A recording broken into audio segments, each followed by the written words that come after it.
এটা কি আমাদের ইন্ডিয়ান টিম? এটাই কি আমাদের চ্যাম্পিয়ন টিম? কি খেলছে ওডিআই, থার্ড ওডিআই, আজও হার, আজও হার।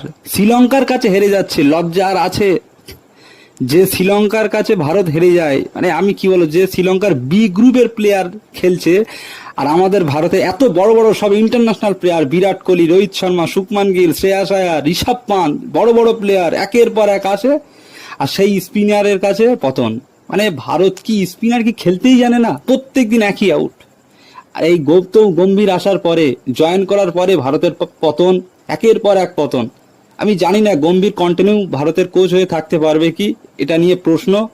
এরকম হলে সত্যি থাকতে পারবে না, কারণ ভারত শ্রীলঙ্কার কাছে হেরে যাচ্ছে। থার্ড ওডিআই ম্যাচ, সবাই আশা করেছিলাম আজ অন্তত জিতবে, এ আজও হার। 100% আজ হারবে।